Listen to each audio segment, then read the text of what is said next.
You're listening to the AFTERBUZZ TV Network, now the largest new media platform on the web, and your #1 source for after-show entertainment. Very good, Keith Johnson.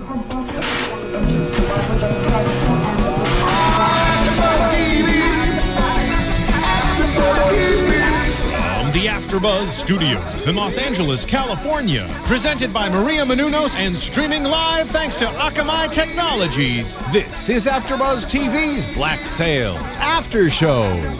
We'll break down tonight's episode and get you all the latest news and gossip. And now, another post-game wrap-up show for your favorite TV show. It's AFTERBUZZ TV's Black Sails After Show. Oh, yeah. Hey, that. guys, what's up? Thank you for tuning in. AFTERBUZZ TV Black Sails, episode #1. I'm your host, Ryan Hooks. I like this jam.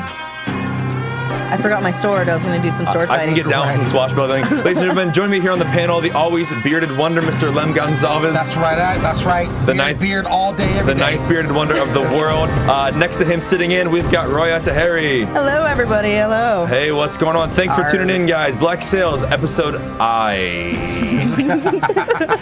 just kidding. It's Roman numeral #1, episode I. Cool. So, we just watched Black Sails, episode 1. I want to know one word to describe what was your impression of the episode 1. One word. Does that have to be? Can it be? It can be hyphenated. One word. Just a word. Just WTF? An adjective that comes to mind. Mind blown is one word. That's not one word. It's a hyphenated word. It's one word. Okay. Arr. All over the place with hyphens in between. All over the place with hyphens in it. Great. Wow, yeah. WTF, wow. A lot of good words for these initial shows. So now that we've done one word, I want impressions. What do you guys think of the show so far? We've got a lot of characters. We've got a lot of stuff that we are going to cover this episode. And there's a lot that's going to happen, I think.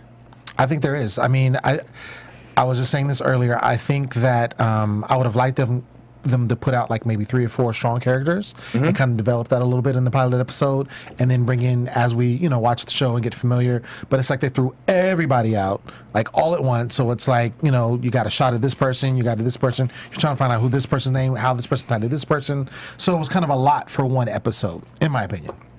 Yeah, I agree. It was a lot. There was a lot of people to keep track of. I had to keep writing them down and be like, "Hey, what's this? Who's this guy? Who's that guy?" Yeah, exactly. And I just watched it. I didn't watch it on Saturday. I watched it today, and Same. I'm still absorbing what just happened. Hence the That's WTF. That's why I wanted your one-word impression. That's why I watched the episode twice, so I Cheater. I cheated. I totally cheated. I'm sorry. I wanted to be well-versed for you guys at home. So what I understand, and here's what I know about Black Sails. Black Sails was written as a prequel to Treasure Island. However, in the show, there are only a couple characters that are actually in Treasure Island. Captain Flint is only mentioned, and what some of the producers and people said that they wanted to develop the story enough through the season and maybe into next season that when you get to the part that's the Treasure Island-ish part in the future, it can be like a bonus. So they want the show to be a standalone show, even though it is tied to Robert Louis Stevenson's novel, Treasure Island, but they want it to be its own story. Other than the similar characters, there's not anything in it that we've seen so far. So, in that being said, let's go into the who's who of Treasure Island. Who's who? The who's who. We've got a lot of characters to develop here. First off, the show's created by John Steinberg and Robert Levine. Exec produced Michael Bay. Which is obvious in the very opening. Which is when right, the exactly. It's blowing- immediately blowing up. noticeable at the very beginning of the show. This is a Michael Bay production. Starz usually puts a big budget behind stuff. Michael Bay always brings a big budget. What that means for the show is it means potential success just because of the fact that they've got money. We've seen with the great costuming, the awesome set design, the way the whole thing is set up, the way that it's filmed.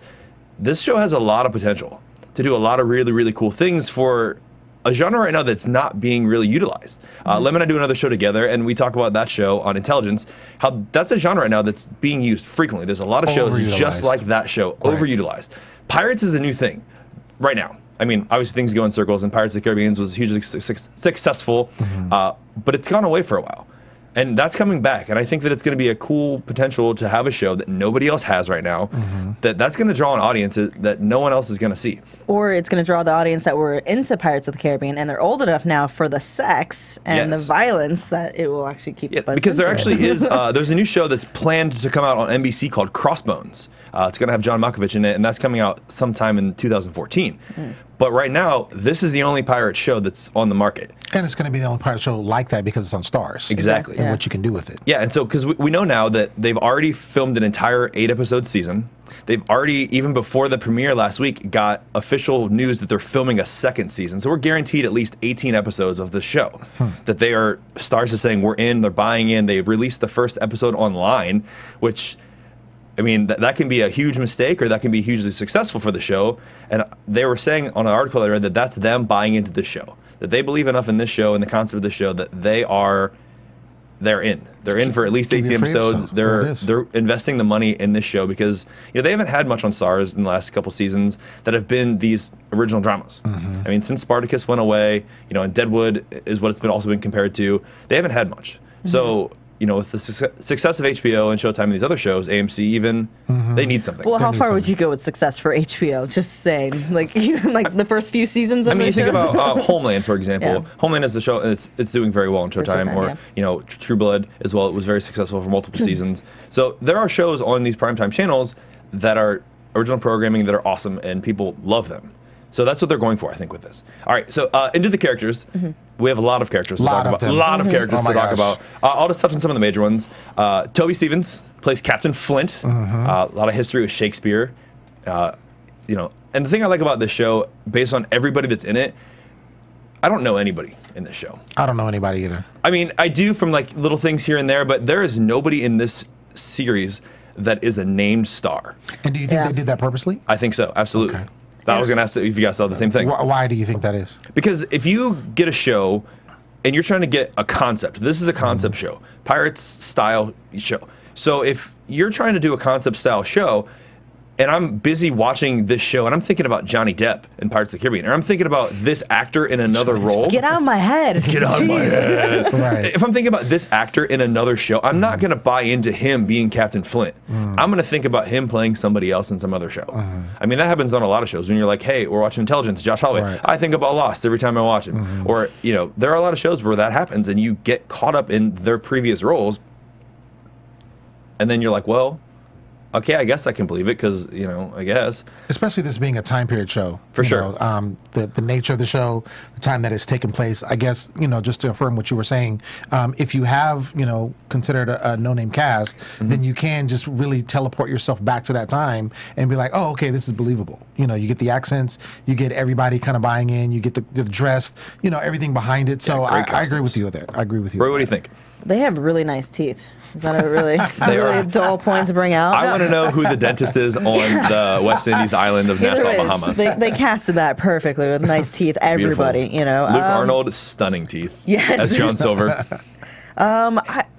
See, that's the thing. You were describing it, how people are going to be thinking, oh, Johnny Depp. And I was trying so hard not to think that way during the entire thing. And I was even saying, you heard me, oh, this guy looks really familiar. Yeah. And then I would miss key things in the show. I'm like, damn it. Why did I do that? Right. Turn the brain off and just focus on what it is. So now that I've met all these characters, the next episode, I'm going to actually be able to focus and be like, all right, this isn't Pirates of the Caribbean. This is Black Sails. Right. Yeah, absolutely. And there's definitely, they've done a lot of things in this show to distinguish it from these other shows. Even from Treasure Island, where these characters are their own style, standalone characters. They are not your pirating, arg, peg leg, parrot-toting characters. Yeah. They are dirty, gruff sailors who live on a ship and fight for what they want, and they don't have laws, they don't have rules. And I think that's cool. I think that's going to have a lot of potential, like I said, in these coming episodes, once we get a little character development. And I think that's what the reason they threw so many characters out there is because now we have multiple storylines as well. Right. And you can get a lot done in eight episodes with multiple storylines instead of, focusing too much on one. Anyway, back to characters. Hannah New plays Eleanor Guthrie. The mistress of the house, if you will. Luke Arnold as John Silver, like I said. Zach McGowan, who showed up halfway through this episode as Captain Vane. Mr. Vane. I'm going to keep calling him Zane. I don't know why. That's in my head. Looking Fabio-ish.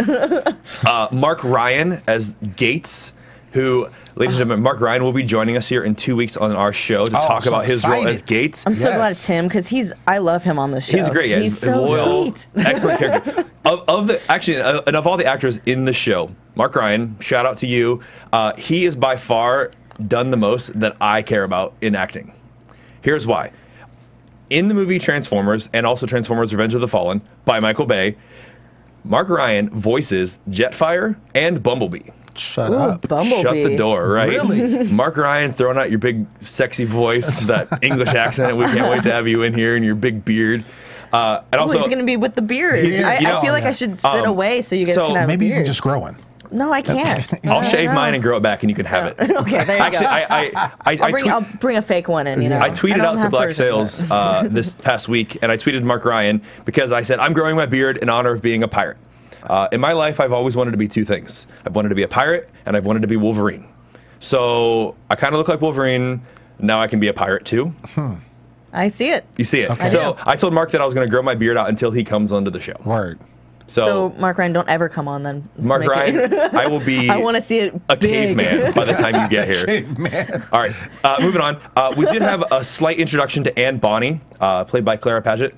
Which one was Anne Bonny? Anne Bonny was the pirate that was with Captain Vane that had the double swords. Oh, I liked her. yes. Historically is a real pirate, one of the most ruthless female pirates in history. Really?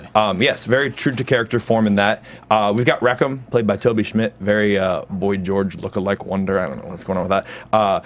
Jessica Parker Kennedy as Max, the prostitute with plans to move ahead, and also one of our many love interests with Hannah New as Eleanor Guthrie. I'm just going to go record saying that Max is lovely. Thank you. Max is lovely. Thank you. I liked Anne Bonny because she's Jessica so Kennedy, like, lovely. forceful with the other pirate. She like grabs his dick and just says, "I just want to fuck." And, like, that worked in his pickup line. I was like, "Damn." All right, so we only got a couple more. The other two major characters that we've introduced into this series right now: Tom Hopper as Billy Bones, and also a Treasure Island character, and Shawn Michael as Richard Guthrie, Mr. Guthrie, the owner of the plantation. Right. So, cool. So we've got all that covered, and we know who's who, right? Everyone's going on the same page? Right. Awesome. Great. Let's talk about this show.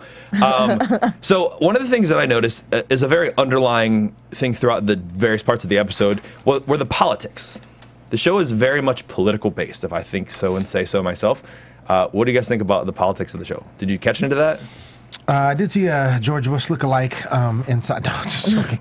I mean, there's definitely an order with that. I see what you're saying as far as like how it can, you can mirror, you know, what's going on in politics today with kind of the politics, as you will, of the pirating of things that go on, the hierarchy and things of that nature. So it did kind of follow with that. They talked about the monarchy and things of that going on. I just thought it was interesting about how the voting process, you know, they're like, you know, you have Captain, where's he at? Captain Flint, who is kind of vying for his position and basically, you know, looking to be voted out by other people. And I thought that that was an interesting, you know, take on things, because you're thinking like pirates and they're just kind of anarchists and they just kind of do what they want or whatever, but they actually have some structure and order. And that was actually evident in the very beginning of the episode after the Walrus, which is the ship they sail on, took over the merchant ship. They had the merchant ship's captain tied to a pole. Right. And he said, call them off. And then he's like, you can't, you don't have control. They're going to do this to you. And one of the things I noticed a lot of in comparison is a democratic versus monarch point of view. Captain Flint is very much monarch. At the end of the episode, he had a really great quote, and I love the moment when he's with Billy Bones in the boat, where he says, civilization is coming and it means to exterminate us. Because that's the civilized democratic world that's invading, if you will, his monarchical point of view. He said he's the king. And he wants to be the king. And at the very end of the episode, he said, "You guys will be princes of the new world." Yeah, that was so good. He had a couple. Toby C was awesome. You know, Captain Flint had a couple great moments at the end of the show, but very much, like I said, monarchical point of view, where he is the king and this is his world, and you guys are all in it. Right. But then at the same point, you were saying with the pirates, they've got a big democratic side to them. They 50-50 everything, so it's fair. They vote on who's captain based on a democratic point of view. So do you think that there are some underlying tones in this and revelation to the period where they are, you know, this is 1715 is when this takes place, and it's moving, you know, pretty close to when we're starting to get civilization in the future, what would be United States of America, where these people have this soon-to-be democratic mindset, and they are getting away from British oppression. Yeah. Why are you guys both looking at me? Because we want you to make an opinionated something thoughtful. No, I like where you're going with all this. It's good. I was going to say it's interesting how even for getting votes that they're still bribing other people with money and how that's still in the politics of, hey, you need to vote for us. Oh, Listen, we'll pay for you. Greased palms always gets votes. And that's still true today. So, you know, it is what it is. And like I said, with that too, in terms of this end of mankind thing that they're doing, there is even the very beginning of the episode, there was a quote that came up. And at this point in history, pirates were actually used for, they were purchased basically by countries to stop other countries from shipping so that they could be the only one that shipped. Well, then it got out of control eventually and they were unable to control the pirates. So at this point, civilizations or civilized nations, if you will, have declared pirates bad, illegal. You know, they're all against them. And there was a quote that came across. It was a Latin inscription, Hostis Humana Generis, which means they are enemies of all mankind. But in return to that, the pirates said, you know what? That's fine. We'll adopt our own doctrine. And they come up with the doctrine of war against the worlds, which is where we see their lack of care for rules or establishment or anything other than their way of life. Right. So, again, there's a lot in this, I think, in this first episode that's a political standpoint. So I agree. Yeah. Is that all? I'll just keep talking then. I know you like hearing my voice. Very thorough. Very thorough. Yeah. I'm trying. You know, I'm trying to listening. I'm just like story time. Just sitting story here, you know? time. And I think that's one thing that this show is going to do that's going to set itself apart. I mean, I know I heard a lot of complaints of articles that I read and that people have seen the first couple episodes that this show wasn't your typical pirates. It wasn't all sword fighting and people getting killed and boats and sailing away. There was a lot behind it that created, you know, a drama. And I know people are disappointed, I think, that they wanted this, but why does a pirate show have to be all sword fighting and all boats sailing and explosions? Well, that actually all happened in this episode. They were on a boat. They sailed away from another boat. They had a sword fight. Oh, and then it turned into a fist fight. Oh, and then there was an orgy. And then there was more lesbianness. Like, there was a bunch of stuff going on. I don't know what... But I think the overall tone is that a lot of, with a pirate show, you're thinking like it's like 80% action. That's all people expect. People just expect 80% action. There's a lot of action in this, well, though. there was, but I can see, because how else are you going to have this political aspect if there's just a bunch of fighting? Right. You know, as soon as they try to vote, oh, I'm gonna kill you. You know what I'm saying? Like, it's people just equate that with just a lot of violence or a lot of, you know, things, and they did have that, but it just wasn't as much as what people may equate it to be. I agree. And I think that's going to be a really cool factor of the show. I mean, I know people are going to be like, oh, whatever. But, I mean, how many people sit around and watch Law & Order and they sit in a courtroom and debate about stuff? Right. And people love that show. And I think that drama is what sucks people in. What show or what channel is Tudors on? Is that on Showtime or is that on Starz? That's Starz as well. That's Starz. So maybe they're expecting it to be kind of like that, where there was a shitload of sex in that one. Sorry, I'm just gonna go with that. But Just went there. you know, and maybe that's what they were kind of comparing it to. The people that were writing these reviews. And historically, for a Starz show, this show extremely lacked in sex in terms of what they've done in other episodes, male or female, doesn't matter. This show lacked from what they have done historically. They pulled back, and I think maybe they had a stigma about themselves because they're known as the sex channel. Yeah. You know, and that's good. I mean, you don't need all the sex and all that to sell a show. Well, people want to see, I mean, I think it just gives a more realistic view of this time period. You know, there wasn't, you know, 24-hour sex, or there wasn't 24-hour violence. What? Right.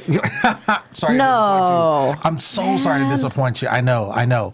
But, you know, it basically had these different lines and things that happen. And so this show, I think, is just kind of laying that out and giving you a different perspective than maybe what you've seen before, which is more realistic. So what I have heard, though, in terms of that, the first 4 episodes are a good portion of politics being set up, people creating sides and teams and alliances and that kind of stuff. Coming into the middle part of the season, episode 5, 6, there's a lot of action. There's a lot of swashbuckling, if you will. They're unbuckling their swash. You are welcome for the reference. So that is coming, and it is part of the series, and they did not forget that people wanted that. Right. But I like the foundation of a drama series with who's on whose side. I like the fact that there are people that I can't trust. I mean, I feel like right now, you want to be on Captain Flint's side. You love Gates, you know, because he's so loyal, but there are a lot of people that you're not sure about. You know, you don't know where Anne, Bonnie, and Vane stand. You don't know how ambitious Eleanor is. Or Randall. Right. Cook with the kitty cat. The cook with Mr. Kitty. I thought he was going to cook the cat. I know, me too. I was like, please don't cook the cat. But then there's Starz again. You know, you were expecting Starz to do and You're right? expecting Pirates and cats. That's what Pirates and happens. cats. Yeah. It's a monkey in Pirates, but this one will take a cat. Okay. All right, cool. So, ladies and gentlemen, we love having you. We appreciate you being here. We love that you want to tune in and watch our AfterBuzz TV shows. So we want you to go onto iTunes and check us out. You can find over 67 different shows that we podcast on a weekly basis to over 25 million viewers in over 100 countries. AfterBuzz is worldwide. That's awesome. We do this for free. We love doing it because we are fans of the show just like you're fans of the show. So if you want to know what you can do to help us out, go into iTunes, check us out, give us a 5-star rating, leave us a comment. We want to know what you think about the show. We want to know what you think is going to happen on the show. We want questions, things we can talk about. Because we do the show for you and we want you to be happy. So we appreciate you tuning in. Check us out on iTunes, give us a rating. All your devices can get it. You can also check us out on YouTube. All kinds of good stuff going on there. Great stuff. Great stuff. And you'll see Thumbs me and up. Ryan's beard. And you'll see my beard growing week by week if you tune in and subscribe to our iTunes channel. There it is. AfterBuzzTV.com. Cool. Exciting. I know, moving right along. All right, so let's talk about some of the plot points of the show so far. Plots. The plot. I mean, who wants to talk about the plot? The plots. All right, so the show starts off. We see, like I said, the walrus attacking his merchant ship, and Captain Flint is looking for something. We don't know what at this point, but he's attacking the ship. We first then meet John Silver on the merchant ship, and he is with their cook, if you will. And the cook has a piece of paper that he steals from him after he kills him and after the ship has been attacked. Then Silver agrees to join the crew of the Walrus as a pirate because he's an opportunist. Right. I saw a lot of similarities in his character in what they use as Jim Hawkins as Treasure Island. Is he's a young character, kind of an opportunist, but also a little bit timid, but at the same time, kind of, you know, a little bit sly. Very sly. Very smart. Not a little bit. Very sly. Very sly, very smart, very knows what's going on. And I think that he's going to be, and in Treasure Island, he becomes captain. Like Long John Silver. Spoiler. Spoiler alert, if you didn't read Treasure Island in 10th grade, Long John Silver is the captain of the Walrus. Wow. I know, I mind just thought he had a blown. restaurant. That's Crazy. weird. And hash browns and tater tots all day long. No, so, I mean, we see a lot of cool characteristics, but I think it is nice because it sets him up in terms of what he develops as the show's going to progress and what he becomes in the Treasure Island novel. So once they have captured all these crew members from this merchant ship that was unnamed, we meet a character named Singleton, played by Anthony Bishop. What did you guys think of Singleton when you first met him? What did he go through to get all those scars? He had that great scar down his neck. Yeah, that was awesome. What? Ruthless. Like, I want to know his backstory of how he got there. That'd be a great spin-off. That would be. And hopefully they show us that. That's the kind of stuff we was talking about before. Like I want to hopefully get to the point, and I know you said that it's going to pick up, you know, in the 4th episode. I hope that they start showing us where these people come from, because he was one, I was like, I was just like you. I was like, where does this guy come from? And why does he have a chip on his shoulder? What did he do? Like, what happened? Well, I mean, what did he do to get the power as well, to get the votes? Because if at the point when the show is mid-episode, we learned that he has enough votes to take over Flint's captaincy. And then Gates goes and tries to buy them back. Yeah. So he's got to have done something. But at the same time, I think the men are upset. They've had 4 treasure routes where they've got minimal money. They've barely paid their expenses. They made $8. I mean, granted, in this time, $8 is still a lot. But think about going for months at a time on sea and making $8. Right. I mean, I would be upset about that too. So he's, I think, giving them or showing them that there's potential that's not. Yeah, you know, but why? How did Captain Flint not knock him off the boat before that power started? Do you know what I mean? I mean, you said why did they not lock him up? Yeah. before? Why did he let it progress this far? Because obviously, Singleton is someone who's very outspoken. And if it's not your ship, you would think that, get off, you know, knock him out. I'm the captain. It's my boat. I mean, maybe that's a pirate stereotype, but still, I was waiting for that. So why did Captain Flint let that happen? Let it happen. And that's funny, too, because that goes back to our political debate, where does he have the authority to do that? Even though he's the captain of the ship, can he just say, you know what, you're gone, swim, you know, and throw him off the boat, kill him, walk the plank, whatever? Does he have that authority? But I think to that effect that he is probably so caught up in this pursuit that he isn't aware of what's going on around him. I think Gates is his only connection to the crew because Gates is obviously involved. And well, who was the person that he asked the question? He said, "Hey, you got to know what's going on behind my back." That was Billy Bones. That was Billy Bones. Yeah, so because when Billy Bones goes with him to meet Guthrie, Richard Guthrie, and Gates sends him along to keep him in line, he says, you're the boatswain. You work on both sides. You know the lower crew members, and you know us in the captaincy. You know, and that's when he finds out that they're upset. Right. Yeah. So I mean, I think he has an idea, but it could be the fact that he's kind of feeling some kind of way because he hasn't been bringing in what he's supposed to be doing as a captain with the treasure, and then knowing the crew kind of is resistant to him because of their low wages. You know what I found really interesting, besides the fact that they got wages coming in, the fact that they got if they got hurt, they got money for it.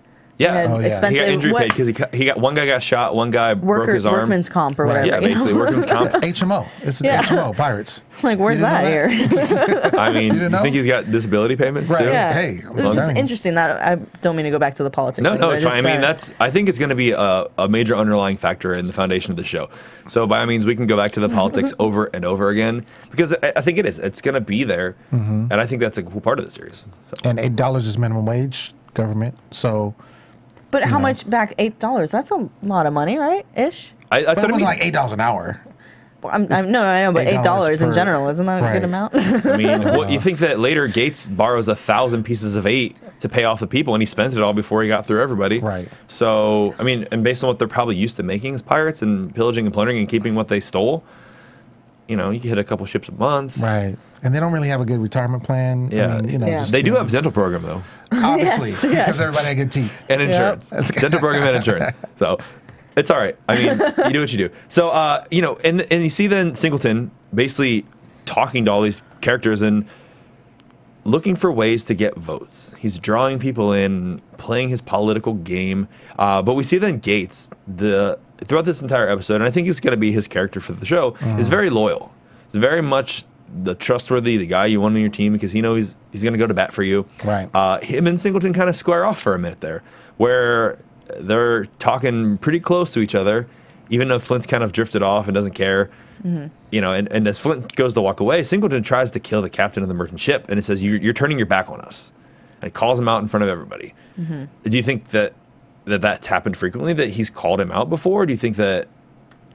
Well, he didn't really react in a negative way. It's just kind of like, yeah, okay. He looked at him and then kind of walked off. I mean, he's just like, I'm over it. I'm out. Peace. Yeah. Cool. And I mean, I think luckily, and that happened a couple times in this episode, Flint was in a situation that was diffused by something else happening. Because right then, when something's about to happen, we see the British naval ship show up, the Man of War, and so they have to hightail it out of there, take what they got and go. Right. Yeah. So they do. They leave and they head off to the island. But we see that Singleton's still trying to get these votes to remove the captaincy, and Gates and Flint are talking about that. So Gates says he wants to go see Richard Guthrie. So they're heading off to the Bahamas on a little vacation. To the Bahamas. Yeah. On an interesting side note, by the way, the show was actually not filmed in the Bahamas. Sorry to disappoint. Cape Town, South Africa was where all 8 of these episodes took place. Built a complex. So the set that you see is very elaborate, very well built. And I was telling them earlier, I read an article that said that this complex was so extensive that they built off of South Africa, off the coast, that people thought it was a theme park. That's crazy. And that goes to show the budget that they're putting behind the show and the investment that they're making in it. Again, I think that's going to pay off in the long run because it's not going to be cheesy. It's not going to be campy. The costumes were awesome. You know, the swords were realistic looking. The ship, they built the ship. That's a full working functional pirate ship. So they have these set pieces, these props, these costume designs that are going to make this so realistic that you're going to want to be a pirate too. I already want to be a pirate, so you've got the beard, there it is, and the bald head. Right, you're halfway there. Halfway there. I just need a parrot or something. You need a sword and a peg leg. Right. No peg legs. We're not making peg leg jokes anymore. No. That's nobody wants to lose a leg. You could have bled to death, and then we wouldn't have you at all. There would we be? Yeah, but we wouldn't have to pay him. That's true. That's right. I would get disability. That's the comment that I made. No, actually. we wouldn't if you died. Oh, we're saying you die. Oh, I don't want to die. No bleeding out. Yeah. So. All right, anyway, so in this point of the episode, this is where we get introduced to Billy Bones a little bit more in depth. And Gates talking to him saying, hey, I got business on the island that I need to take care of. And I want you to go with Flint to talk to Guthrie. Because he's going to say no. to Flint, and Flint's going to do something stupid. So you need to be there to stop him. I like Billy Bones. I like his character. Do you trust him though? I do. Yeah. You don't? There's something about him that is just he seems wishy-washy. Like, so do you know the Treasure Island story very well? It's been a long time since I read that. Okay, book. so spoiler alert again. No. In the Treasure Island story, the book starts off in the inn with Jim Hawkins. Billy Bones is the main character because Billy Bones stole this treasure map from Flint and Silver, and he's on the run, basically. And the book starts off with they're coming to find him, and that's how Jim gets the treasure map that they go off to find. Told you. So Billy Bones is bad. in the future becomes evil. At this point, I don't know if I think he is. I mean, I kind of like him. But he's potentially evil. He's potentially evil. I mean, he's a good-looking guy, Tom Hopper. See, I got good Great senses. smile.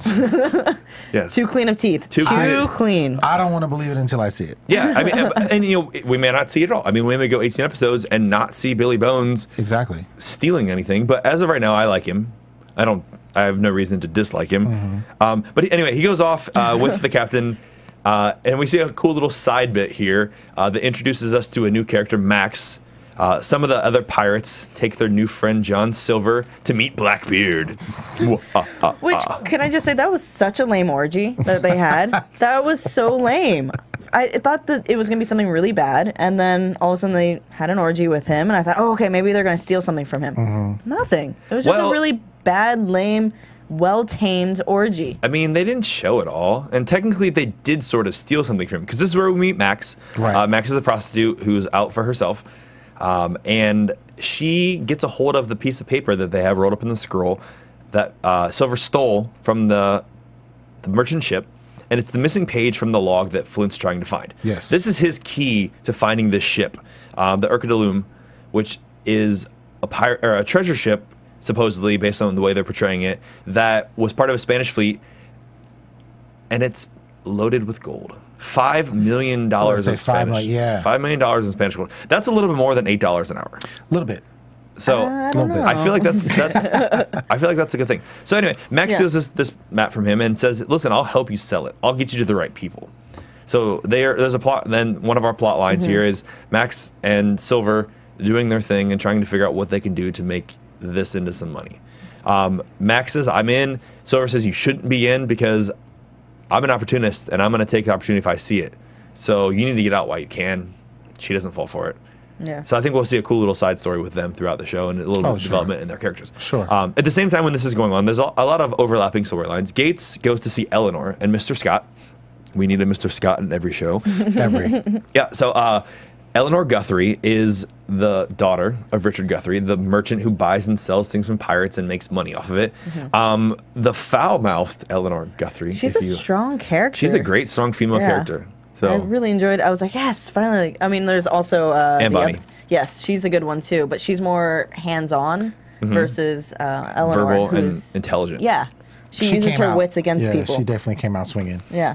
That's good, and I think that's going to set up a cool diversity, because now we have several characters that are, and I thought the entire cast of the entire show was very strong. I didn't feel like there was much in the way of acting that I was like, that I didn't believe that. You know, I thought everyone had a solid performance in the show. Except for John Silver, he was a little bit theatrical in his acting. He always had those facial expressions. Was like, oh, something's there. I should go. I can't do it, but you know what I mean. Like, good thing those people are listening can't see my failed attempts. Luckily, yeah. But I mean, it was just a little bit. I'm sure it's just because it's the first episode that's how it is, and we get used to it. But he just seemed too expressional. And that's something I think we should look for as audience members, because, like I was saying, these cast members in general are relatively new to primetime television. None of them have done much in the way of major recurring roles on television shows. I mean, I was looking through IMDb page, you know, a couple people here and there have 1 or 2 episodes. The largest role of them all was played by Captain Vane. He was on Shameless for 24 episodes. So he's got the most experience, and it sort of shows in his demeanor in that episode. I mean, I thought he was overly dramatic in his character and his voice. You think so? A little bit. I thought it was, you know, he talks like this, and he's trying like to be Batman-ish. He's a little Batman. But Bane, maybe. A little Bane. Captain Vane, played by Bane. Right. So I thought, though, that for the lack of experience in terms of this type of extensive show and this type of budget and this serious level of work, that they all did very well. Yeah, I couldn't agree more. There was nobody that stood out. I was like, ugh. Shouldn't have been on there. Can we get a sword to their face? Actually, Right. I do have to say Singleton did piss me off a lot, but at the same time, that was his character. That's how he was, and he did it very well. Yeah. He played it, and he got what came to him. So He got what came to him. Hey, spoiler alert, we're not there yet. I was just saying, You ruined it for everyone who didn't watch the episode and now they're tuning in. pirates. Barr. All right, so anyway, Flint is off with Billy Bones, and now, again, Gates is with Eleanor, and Gates is trying to get money because he wants to buy votes. The Eleanor and her father have an investment in Captain Flint, and they've spent a lot of money, and he's made them a lot of money, so it's in their best interest to keep him earning for them, to keep his ship running and keep him in control. So she agrees and gives 1,000 pieces of 8 to Gates to buy off votes. So that's good, right? We hope so. Nope. Well, not according to the person. What's the guy's name that is with her? It's kind of like the keeper. Oh yeah, that's Mr. Scott. Mr. Okay, Scott, Mr. played Scott. by Hakeem Kakazim. Right. Now, he didn't think it's a good idea. Right, because he didn't see it as a sound investment, because Right. a pirate is not a sound investment at all, because there's no guarantee they're going to do anything. But she said, luckily my father's not here. This is my money. I'll do what I want. And gives him the money. Off he goes. And then at the same point, we get cut back to a couple overlapping scenes, which I liked in this episode. I mean, sometimes I think in TV shows that doing this can be too much, where it's jumping back and forth and jumping too much, because you lose who's who, and you're still trying to figure out who was in the last scene and what happened when the next scene's already half over. Yeah. Like you were doing, Roy, you said. Anyway, so Flint and Guthrie are talking, and basically Guthrie says no, like if they knew that he would. Grabs him by the arm, threatens to break his arm. Billy Bones pulls his pistol out to stop Flint. Right then, we get a captain busting in, who I wrote down his name. Talk about good timing on his part. I know. Talk about good timing on his part. Busts in and stops him.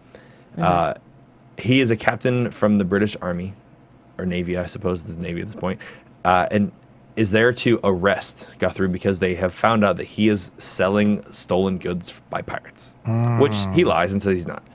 Luckily, Flint's there to save the day. Yep. Cuts him up, but Guthrie gets shot as well. So they take Guthrie prisoner, and off they go to the ship. I liked in this scene, though, when they're doing the overlapping, because Silver is going on the walrus, discovers the page that he has was the missing page from the book. And with the missing page, he now knows he's got something that is valuable. Because he realizes the book was missing. He realizes that that's what they're looking for. And it becomes a very pivotal plot point, I think, here in the next couple episodes, because, you know, as we saw in the trailer, he says, Flint knows I have it. But we also see Max saying that she stole it and is trying to sell it. Right. So, again, who do we trust? Do you just trust Max? The prostitute? The prostitute Max? I don't distrust her. I feel that she's gonna be smart with the way she goes with it.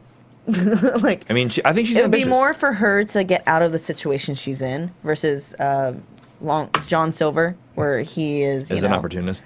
Yeah, I don't know. He's got a good life so far. He gets orgies all the time. Why not? I mean, Bob Evans. I'm not a fan of John. I mean, I'm just saying, just his character. I'm just not a fan of him right now. He may redeem himself to me, but for right now, he's just, I guess the way he's moving, I just don't like. I think that Max is definitely should take control of that situation as far as I think she'll outsmart him. I think she will. I think she will. She just seems like she'll do that. But I'm trying to figure out with John Silver, like where he's going to come into play. Yeah, and that's a good point. Is John Silver, we know Max is willing to do what it takes. Is John Silver an opportunist who is just doing what he can do to survive? Is he strong enough to do what he has to do when it comes time? I don't think he is. Yeah, I don't either. I agree. I don't think that at this point in the show that he is a strong enough character to make the choice when it comes down to him having to get his hands dirty. Well, you know what's really interesting is that the fact that we didn't see him kill that cook in the very beginning. Yeah. We cut to something else and then we cut back to him. And he's dead. Yeah, exactly. So we don't see how he is. And who knows, maybe the cook literally fell into something. There was an explosion on the ship when the bomb blew. I mean, he could have been killed in that. There's various He could be very opportunities. cowardly. As we learned from TV, if you don't see it, it didn't happen. Exactly. So yeah, and I think that that's a very good point, that he may not be willing to do what it takes to get his hands dirty when the time comes. Yeah. And even though in the Treasure Island story he is he's considered ruthless and very smart, a lot of that could have been just hype, because, you know, Flint has a lot of hype around him, but we don't really know, and I think that's true with a lot of pirates. what did they really do? Is it stories that they've told people to tell people that have got around to other people, and then it's a vicious cycle of who said she said that and who told what? Right. Who said she said? Yeah, exactly. Who said she said? Right. She said who said? and like, I mean, that could happen. So I guess we'll find out. But you guys don't think so, and I don't think so either. Max is doing a really smart move with whatever she's doing. She's going around, getting into everybody's pocket, not pockets, but she's playing her cards. Yeah, exactly. Yeah, She's doing what she had to do. Yeah. Right. And on a side note, Captain Hume was the name of the captain that showed up when they were at Guthrie's house. Okay. Whose name I was trying to find on my notes, but I couldn't. So anyway, what we see then going on is Gates is still going around buying off people and trying to get votes in the pockets so that they can basically seal the deal. This is where we meet Rackham, played by Toby Schmidt, who goes off and tells Singleton that he's off paying these people. They go to visit some of the people that he was off visiting and essentially kill them. So he kills their leader, and the votes are now gone. So they have no votes, and he is calling to order the pirates to get together, and they're going to vote. Yeah, it was interesting the way we first see him. He's standing behind the wagon or whatever that was, and you just see his nose kind of flicker, like move, and it looks like he's a rat in the way he's going to go. Yeah. And then he goes and his he tattles. Beard, his hair. Yeah, he's just, So, but yeah, and then this is where we meet Captain Vane, because that's the last word that he said after he got killed. So we meet Aunt Bonnie, Rackham as well. And then we also learned a little bit about a past relationship between Eleanor Guthrie and Captain Vane. Yes. Where she, from what I understand, is they've had a sexual relationship in their past. So there's a lot of tension that's going to, I think, play out. It's going to be pretty cool. You think that's what you got out of it? No, I know so. Oh, excuse me. Excuse me. No, yes. I know that there was a sexual relationship between the two of them, and that is part where the tension comes from in the very beginning. The reason she runs up and punches him in the face, aside from the fact that she has a vested interest in now he screwed it up, is that they have history. Why else does a woman punch a guy in the face? That's how you. Okay. I mean, how many times have you just hauled back and punched a guy in the face that you weren't having sex with? Never. All the time. Oh, yeah? Yeah. Oh, I'm glad you're across the table then. Lem duck. That beard will protect you. Right. Force field. So, anyway, so we see that they've kind of screwed everything up. But that's okay, because Flint has a hostage now, if you will. He's taking off his clothes so nobody knows who Guthrie is because they've never met him, bringing him on board. But this is where we see that the vote has been called to order. We're getting towards the end of the episode. Pinnacle moment. Like I said, there was a great scene with Billy Bones and Captain Flint on the boat talking about their future and the fact that civilization is not going to allow them to stick around long if they don't do what it takes to survive. Right. So they are on the outs. They're going to be exterminated is the word he uses. Which, I mean...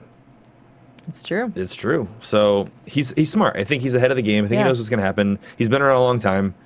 So, obviously we know about him. Yeah. So, he's been around a long time, since 1750 to be precise. And it's funny how he can't tell his crew that that's the reason why he's doing what he's doing, the extinction, because they wouldn't understand. They won't believe him. So yeah, and I think he's so far up I think ahead. he and Gates are smart. Yeah. And I think that in later episodes, this isn't predictions or anything, but when we get to the point, I think that we're going to see a relationship develop with them and John Silver. Because I think all three of them are very smart characters, and they're going to be conniving together in some aspect. So kind of all intertwined? A little bit. I mean, not totally overlapping. I don't think John Silver is going to buy into it all the way, or they're going to give him enough leeway because he's new and they don't know him. But it's not part of it's the fine. cool kids. He's not in with the cool kids yet. Yeah. But we see that they get on the ship and Flint basically calls out Singleton because they're trying to vote, and he says, "You know what? You stole from me. I know you did." And the punishment for that is either trial or they fight it out. Luckily, they don't go to trial. They fight it out because we needed another sword fight at the end of the show. Yes. Absolutely. And this is where we see the most violent action. Yeah. And the reason that he calls him out, which one thing we haven't talked about, is the whole storyline that what Flint is searching for. He's looking for a lost treasure, if you will, for a Spanish ship called the Urca de Lima, or Urca de Lima.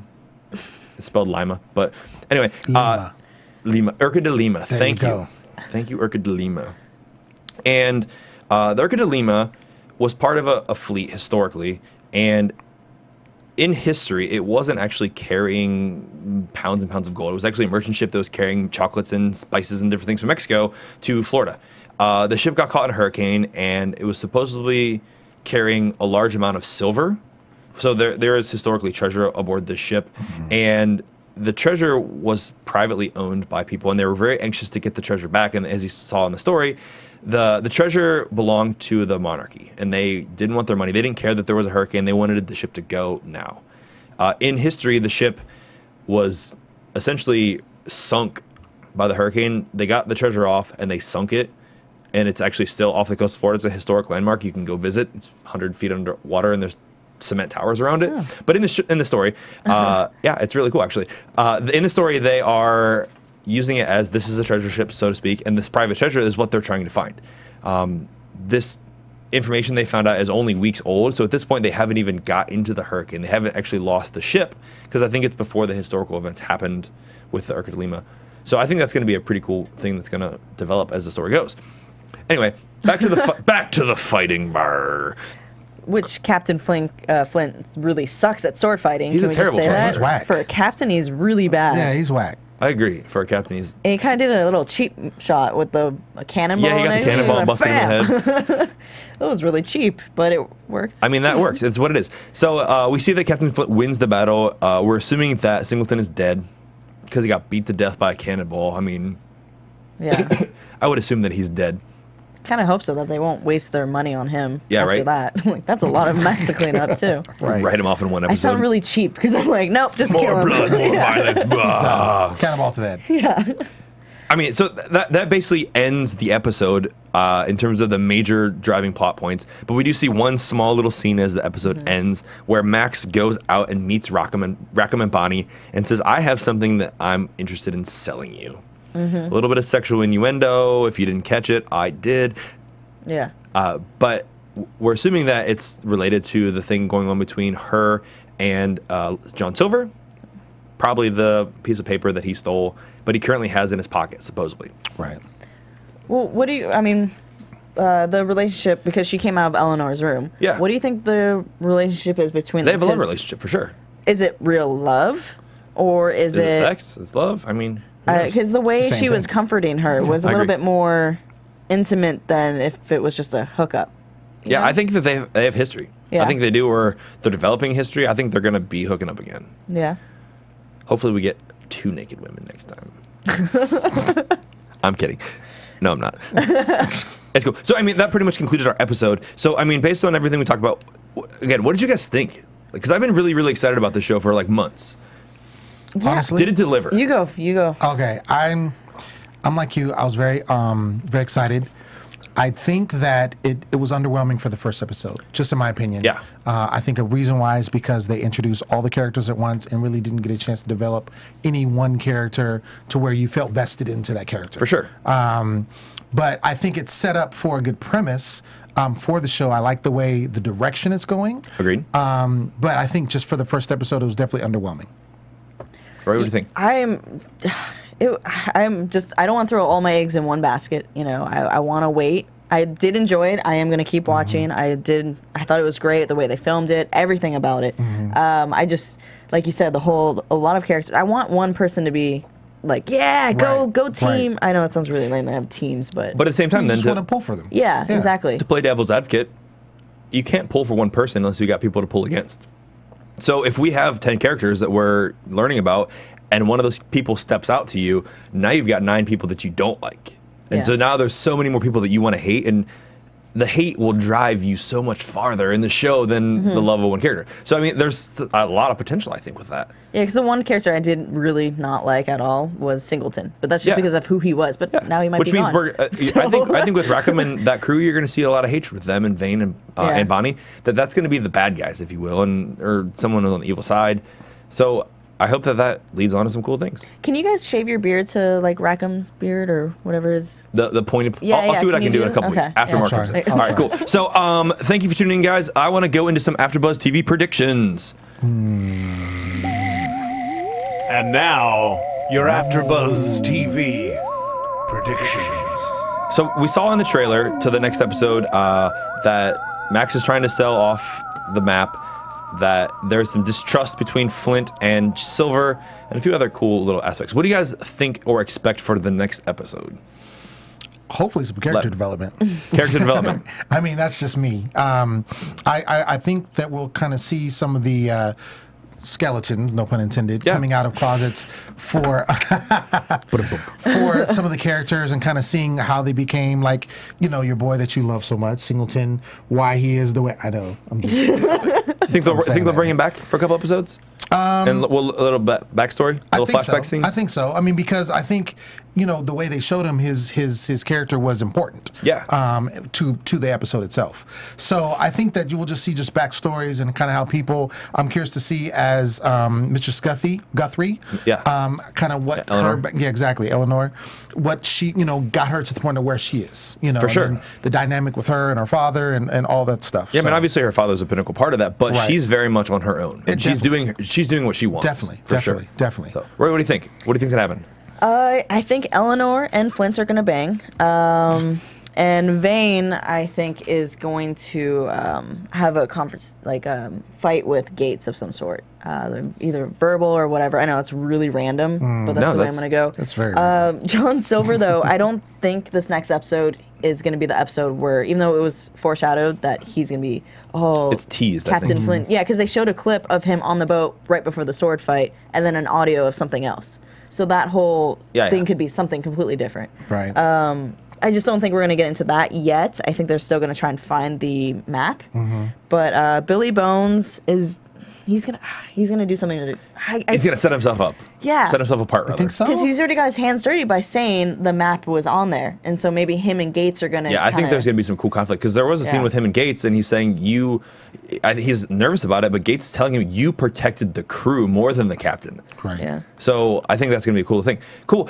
So thanks guys tuning in for our AfterBuzz after show here for Black Sails episode number 1. Guys, tell me where we can find him, Lem. You can meet me at the Poet Saint on Twitter and Facebook all day, every day.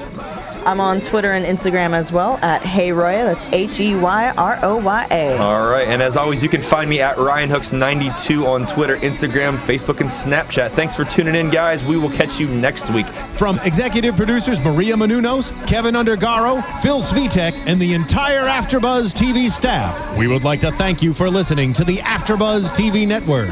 To watch or listen to other after shows and post comments or questions, be sure to visit AfterBuzzTV.com. I'm Sir Richard Wentworth, and this has been a presentation of AfterBuzz TV. Buzz you later. The views expressed herein are those of the hosts only and do not necessarily reflect the views of AfterBuzz TV or its owners or principals. Thank you for watching AfterBuzz TV on YouTube. For more of your favorite after shows and interviews, subscribe to our channel here, and be sure to share your opinion on the episode in the comment section below here. We'd love to see what you guys are buzzing about. Thanks again. Buzz you later.